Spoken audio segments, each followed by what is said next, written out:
everyone! It's Crystalkin Animations here. Today I'm going to be showing you a snake tutorial on Ibis paint.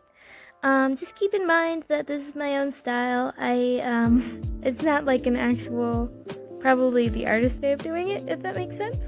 But this is just the way I do it. If you guys don't already know, Ibis paint is a drawing app. A lot of people do it for like thumbnails, or if they just want to create art. It can be used as an animating app. It's just kind of hard to do animation on it, just preference wise. But anyway, I'm going to be drawing the snake. So first we're going to start out with the head and the neck and try to make everything proportionate. I am doing a forward-facing snake for this one, but maybe I'll do a sideways snake one day. I don't know. I usually like to do mapping pen and like decide what size. I don't know, I prefer that pen. Also, I just like to keep in mind that usually snakes, especially forward facing, they have like very long noses, and I kind of think of it similar to like when I'm drawing my OC Ashley, who is like a dragon, and I feel like they're very similar, so I usually use that for a reference. Also, what you just saw me do right now on the screen, I was just showing you what it was like with the stabilizer versus what it was like without the stabilizer.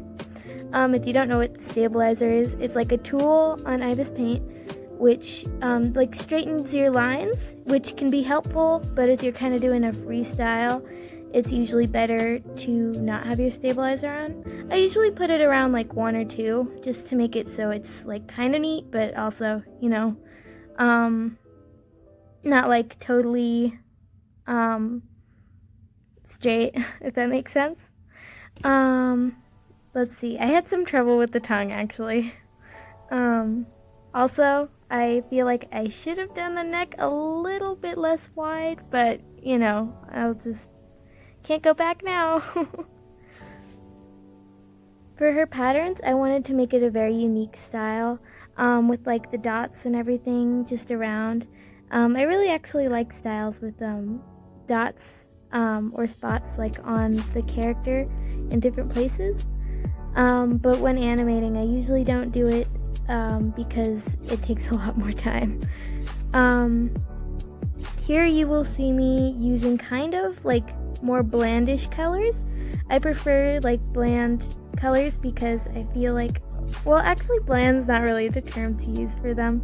They're just like colors that would go really well with each other. I used a very like deep like gray with the colors I used, and like a purple, and the purple is actually the same purple I use for my OC Crystal, who I use that color for her eyes.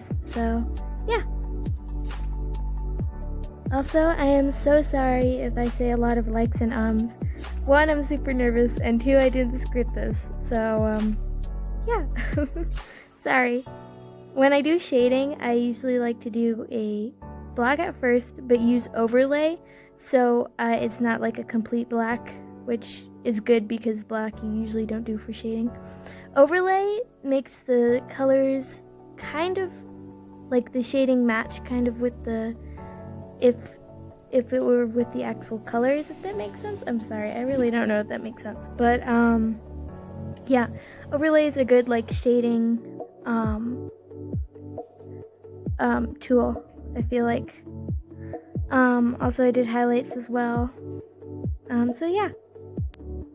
Alright, so around here I'm going to put a glow on her from filters, and what that does is, 1, it kind of makes it pop out more, but you're gonna see that the background at first, it is going to have a white like highlight line around it, but I get rid of that by making the first layer invisible, and then adding another layer, and then adding the background, so it looks nicer. Also, I changed the color of the background because that's just what I wanted to do, because it looks more pretty.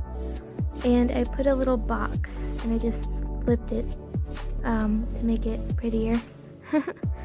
Also, again, I used overlay with the circles, and I think that made a very unique looking background. Bye!